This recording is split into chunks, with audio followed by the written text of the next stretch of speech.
देवी लक्ष्मीला कमळगट्टा म्हणजे कमळाचे बी अर्पण करण्याला हिंदू परंपरेत खूप विशेष महत्त्व आहे. कारण कमळ आणि लक्ष्मी यांचा अतिशय जवळचा संबंध मानला जातो. कमळ आणि लक्ष्मीचा संबंध देवी लक्ष्मी नेहमी कमळावर विराजमान असलेली दाखवली जाते. कमळ हे शुद्धता, सौंदर्य आणि समृद्धीचं प्रतीक आहे. त्यामुळे कमळगट्टा अर्पण केल्याने लक्ष्मी प्रसन्न होते असं मानलं जातं. धन आणि समृद्धी आकर्षित होते. कमळगट्टा हे धन आकर्षित करण्याचं साधन मानलं जातं.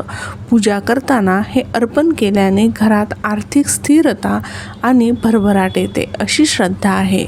सकारात्मक ऊर्जा वाढते. कमळगट्ट्याचा वापर पूजेत केल्याने घरातील नकारात्मकता कमी होऊन सकारात्मक ऊर्जा वाढते असा विश्वास आहे.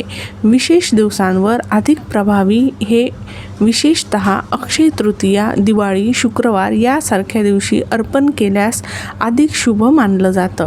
मंत्र जपासाठी उपयोग कमळगट्ट्याची माळ बनवून लक्ष्मी मंत्र जप केला जातो. त्यामुळे मन शांत होतं आणि लक्ष्मी कृपा मिळते. कमळगट्टा अर्पण करणं म्हणजे